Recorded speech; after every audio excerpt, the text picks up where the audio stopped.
Xin chào cả mọi người, chào mừng mọi người quay trở lại video của mình. Và hôm nay hãng hàng không Vietjet sẽ nhận một chiếc máy bay Airbus A330-300. Và chiếc máy bay này sẽ từ Pháp về thẳng đến sân bay Tân Sơn Nhất. Và theo mình đi khám phá nha. Đầu tiên chúng ta sẽ có một chiếc Boeing 737 của Cathay Pacific sẽ hạ cánh xuống sân bay Tân Sơn Nhất đây.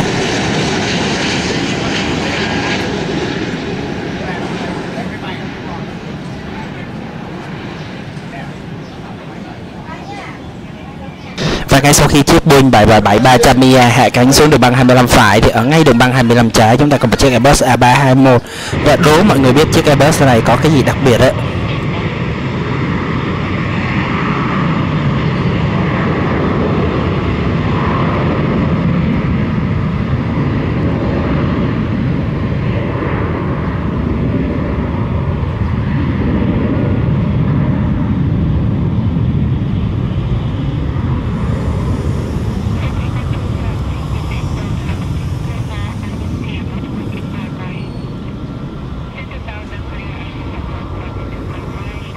Và chiếc máy bay này á, là có cửa hầm hàng ở phía trước, mọi người đã chắc mượn một chiếc máy bay màu sơn mới nào đấy thì lắp vào nên thấy nhìn nó khá là đặc biệt và nổi bật luôn. Chiếc máy bay này sẽ đi Bali.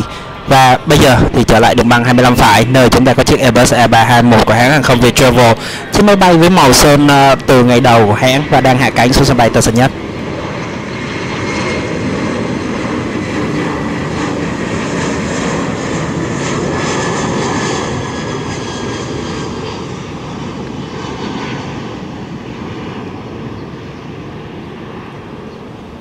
Và bây giờ hãng hàng không Viettravel Airlines đã đủ 3 chiếc máy bay hoạt động của mình. Và sắp tới đây thì nghe nói hãng cũng sẽ nhận thêm các dòng máy bay khác. Và bây giờ quay trở lại với đường băng 25 trái nơi chúng ta có một chiếc máy bay Airbus A350-900 của hãng hàng không Air France. Và chiếc Airbus A350-900 này thì là một trong những dòng máy bay mới của Pháp. Pháp là một nơi sản xuất máy bay Airbus rất là nhiều, nhưng mà hãng hàng không Air France lại sử dụng dòng máy bay Airbus từ mới gần đây chứ không phải là sử dụng từ ngày đầu đâu. Nên thế là mọi người, có lẽ đây là thông tin mọi người ít biết. Mọi người luôn nghĩ rằng là hãng hàng không của Pháp sẽ sử dụng dòng máy bay Airbus A350-900 là kiểu là phải mới nhất, là được đưa vào sử dụng là Pháp là sử dụng luôn. Nhưng mà Pháp lại đặt cược vào Boeing 787 mà sau này thì mới sử dụng lại 350. Và chặng bay mà của máy bay này sẽ thực hiện chặng bay từ sân bay Tân Sơn Nhất đi sân bay Charles de Gaulle Paris Pháp ấy. Thì chặng bay này hiện tại ấy, mình thấy là không bay qua không phận Thái Lan đâu nha mọi người. Bay cắt ngang không phận Thái Lan, bỏ qua không phận Thái Lan để có thể bay xuống dưới Singapore, Malaysia, xong rồi cắt ngang qua biển rồi đi thẳng về phía hướng của Pháp ấy. Khá là lạ. Và chiếc máy bay của chúng ta đã lên đường băng 25 trái và được lệnh cất cánh.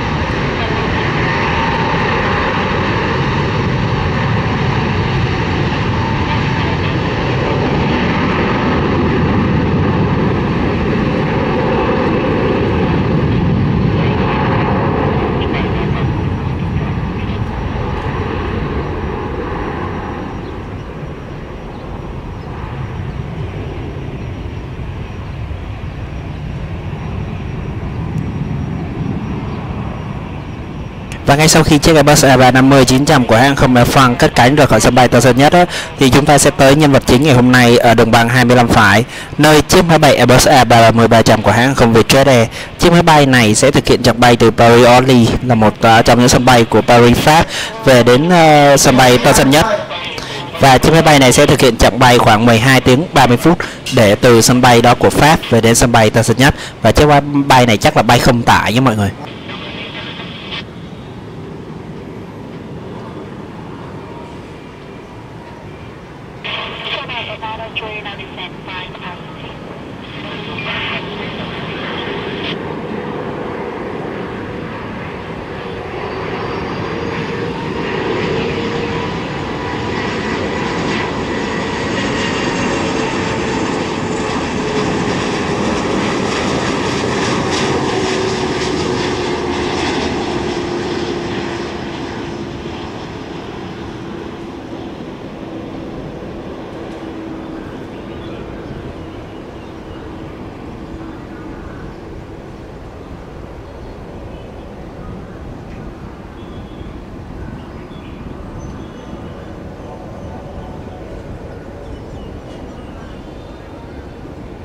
Và chiếc máy bay Airbus A300 này là chiếc máy bay thứ 8 trong đội bay của hãng hàng không Vietjet Air.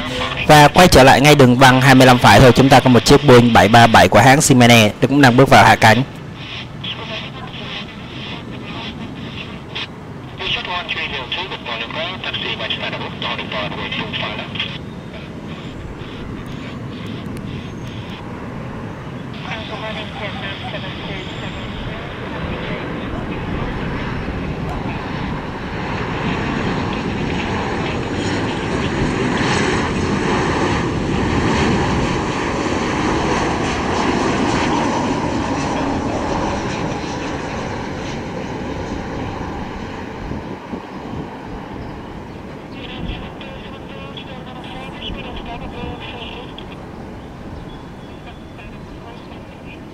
Và chiếc Boeing 737 của Siemens đã hạ cánh xuống đường băng 25 phải, thì chúng ta quay trở lại với chiếc Airbus A330-300 của hãng không Vietjet Air. Và hãng hàng không Vietjet Air thì vốn quen thuộc với độ bay thân hẹp Airbus A320, 321 trên các chặng bay nội địa và khu vực.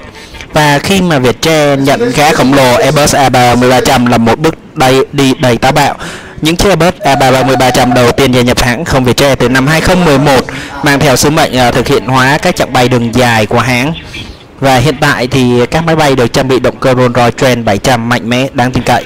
Và đội bay Airbus A330-300 của hãng không Vietjet Air hiện tại là đang có 8 chiếc, kể cả chiếc máy bay này nha mọi người. Và đội bay của Vietjet Air thì thường sẽ bay những chặng bay đi Úc, đi Ấn Độ là những cái chặng bay chủ lực của hãng. Và những cái chiếc Airbus A330-300 này có hãng ghế Skybox Business rất là hiện đại, ghế ngả phẳng và nó nhiều dịch vụ ưu tiên khác. Mọi người có thể thử. Và hãng không Vietjet Air thì cái việc mà hãng có những cái dịch vụ trải nghiệm thêm như thế này cũng khá là tốt. Và nhất là dòng máy bay Airbus A330-300 này nâng cao thêm được, chúng ta có nhiều sự lựa chọn đi khắp nơi và giá vé cũng rẻ hơn rất là nhiều. Và bây giờ chiếc máy bay mang số đăng bạ VANA 820 đang tiến về khu vực bãi đỗ của mình. Và hy vọng thì mình sẽ có những cái trải nghiệm trên dòng máy bay Airbus A330-300 với chiếc máy bay này thì mình sẽ truyền tải cho mọi người. Còn bây giờ thì chúng ta tới với chiếc Airbus A350-900 của China Airlines, hãng không đến từ Đài Loan. Và chiếc máy bay Airbus A350-900 này đã được lệnh tiến lên đường băng 25 trái. Và mọi người có biết không, thì lịch sử phát triển của hãng hàng không China Airlines là một trong những hãng hàng không của Đài Loan nha mọi người. Khởi đầu khoảng giai đoạn từ năm 1959 đến tầm nay 1970 á.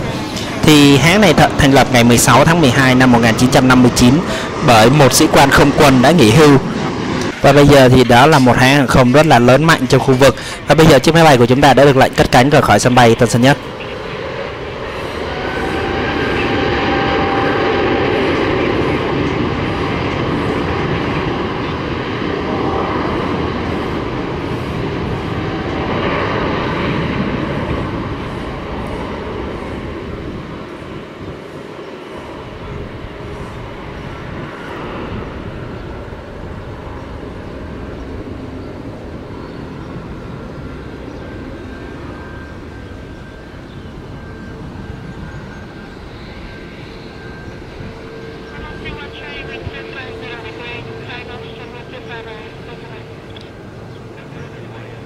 Và China Airlines thì thường có 2 chuyến bay một ngày tới sân bay Tân Sơn Nhất nha mọi người.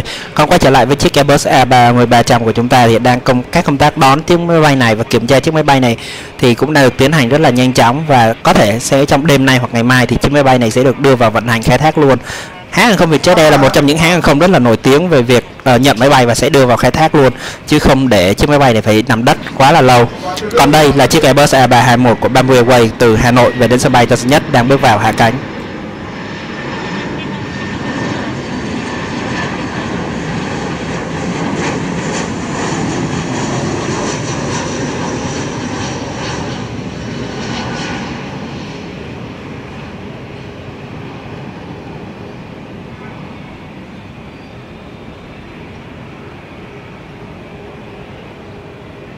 Và đố mọi người biết hiện tại hãng hàng không Bamboo Airways đang có bao nhiêu chiếc máy bay đó. Còn quay trở lại đường băng 25 phải, nơi chúng ta có một chiếc Pacific Airlines, một hãng hàng không của con của Vietnam Airlines. Và đố mọi người biết đó, thì nhận diện nó như thế nào thì mọi người sẽ phải nhìn kỹ nha. Dưới chữ Vietnam Airlines sẽ có một cái chữ Pacific đó, Pacific Airlines đó là một cái chữ nhỏ nhỏ đó để nhận diện đây là máy bay của hãng không Pacific Airlines. Và trên website của Vietnam Airlines thì cũng vậy, mọi người nhớ nhé, ở trên dưới nó sẽ có một cái phần là khai thác bởi Pacific Airlines. Mọi người nhớ nhé, nếu muốn bay Vietnam Airlines thì phải xem cái đó rất là kỹ, chứ không chúng ta sẽ dễ dàng bị qua chuyến bay của hãng không Pacific.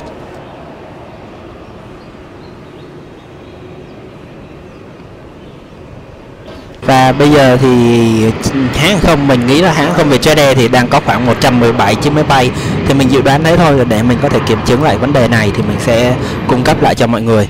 Còn bây giờ thì một chiếc máy bay khác của Asiana, một trong những hai hãng không lớn nhất của Hàn Quốc, đang bước vào hạ cánh, và sắp tới đây thì hãng không Asiana này sẽ sát nhập với Corona luôn. Và bây giờ thì chiếc Airbus A321neo của hãng đang hạ cánh xuống đường băng 25 phải.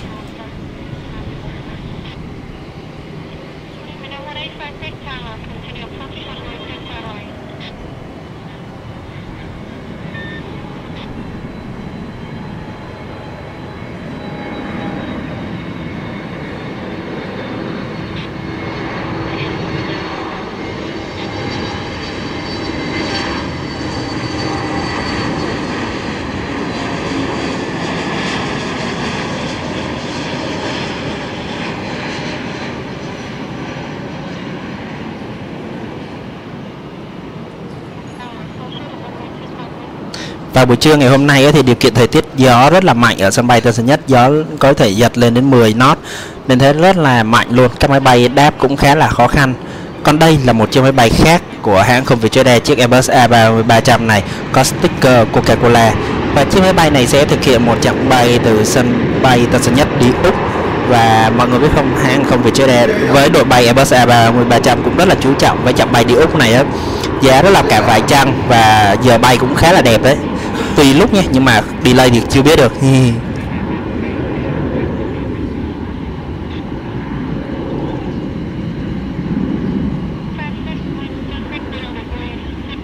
Tiên thì chúng ta sẽ tới đường băng 25 trái, nơi chiếc Boeing 787 của Vietnam Airlines. Chiếc máy bay này sẽ thực hiện chặng bay từ sân bay Tân Sơn Nhất đi sân bay Nội Bài, thủ đô Hà Nội, và chiếc máy bay đã được lệnh tiến lên đường băng 25 trái. Và nhân đây thì mình cũng cung cấp thêm cho mọi người thông tin là hãng không Vietnam Airlines thì đội bay Boeing 787 Dreamliner của hãng á, thì có khoảng 11 chiếc Boeing 7879 và 6 chiếc Boeing 7870 Dreamliner. Theo trang của planespotter.net nha, đây là thông tin của trang đấy cập nhật, thì Vietnam Airlines có tổng cộng là 17 chiếc máy bay Boeing 787 các loại.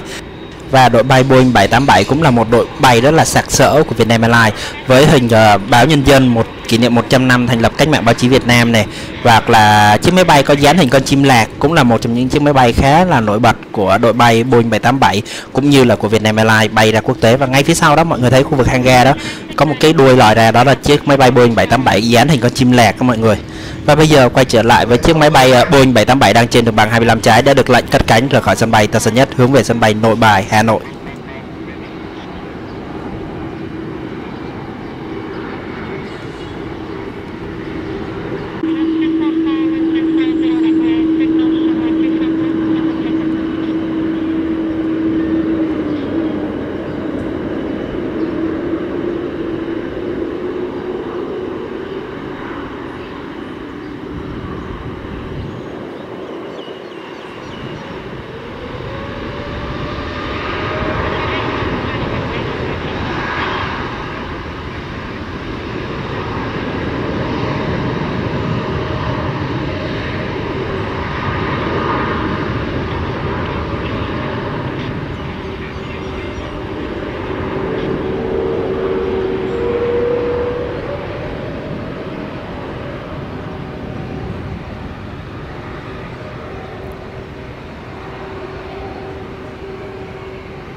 Và có vẻ chiếc máy bay của chúng ta chở khá là nặng nên lấy chạy đà rất là xa luôn.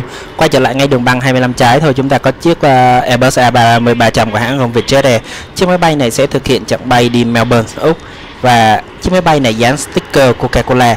Và hãng không Vietjet Air thì có một chiếc Airbus A321 nhỏ nữa cũng dán cái sticker này, cũng rất là đặc biệt. Và bây giờ thì chiếc máy bay đã lên đường băng 25 trái và đã được lệnh cất cánh rời khỏi sân bay Tân Sơn Nhất.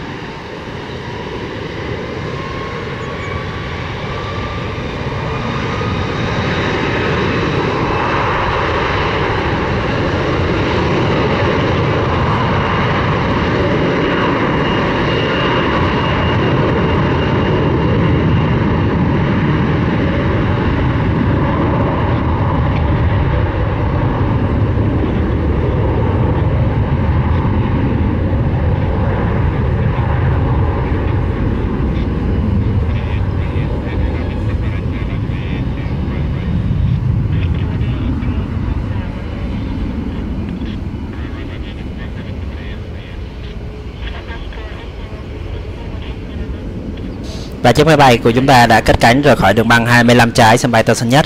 Và mọi người đi Úc có thể tham khảo hàng không Vietjet Air nhé, cũng rất là được đấy, và được đánh giá khá là cao, còn delay thì hên xui nha.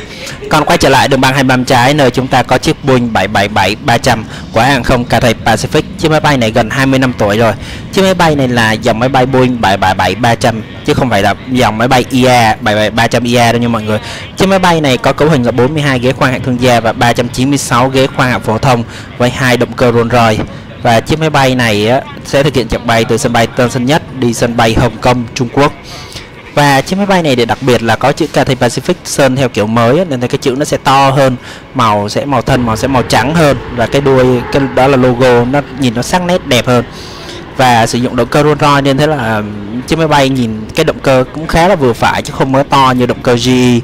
Và bây giờ chiếc máy bay được lệnh tiến lên đường băng 25 trái.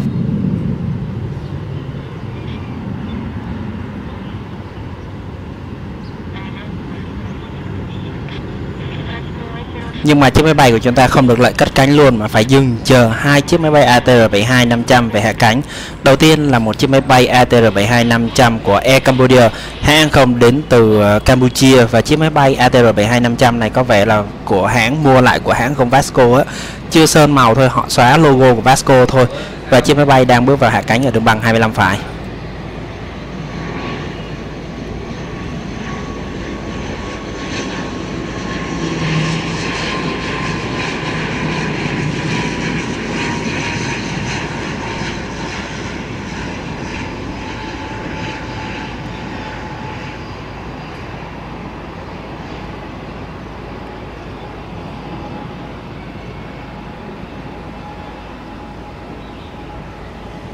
Và mọi người thấy không, thì nhìn sơ qua mọi người dễ lầm tưởng là Vasco đúng không? Nhưng mà đây là của Air Cambodia, một hãng không đến từ Campuchia.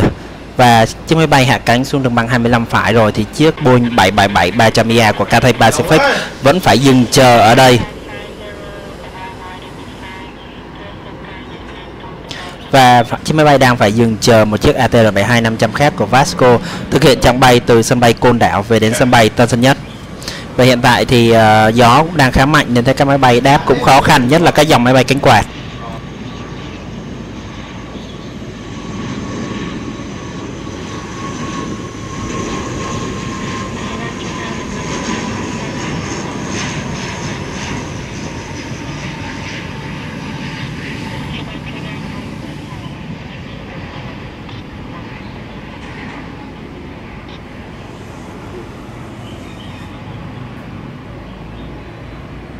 Và mọi người thấy không, gió mạnh đến nỗi mà chiếc máy bay đáp mà còn phải nhấc lên một đoạn thì bắt đầu mới hạ cánh mà còn nghiêng nghiêng nữa cơ.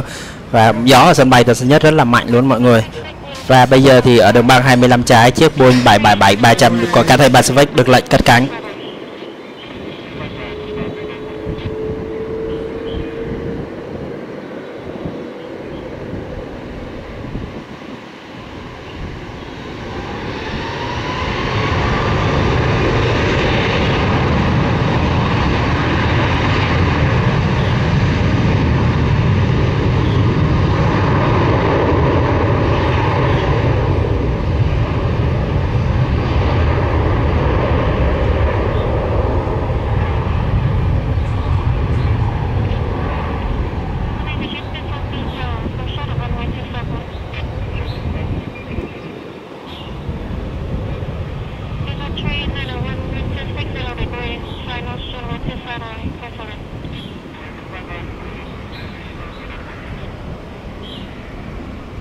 Và đây là Boeing 777-300 bản thường của Cathay Pacific.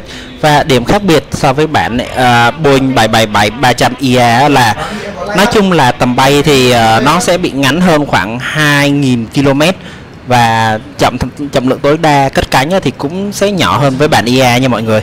Và dung tích nhiên liệu thì thấp hơn nên thế là hạn chế rất là nhiều. Và sản xuất thì ra mắt trước năm 1995 nên thế là bản đấy cũ. Còn đây là Boeing 777-300ER của Eva Air bản mới đó mọi người. Bây giờ mời mọi người chiêm ngưỡng phà cánh chiếc máy bay này.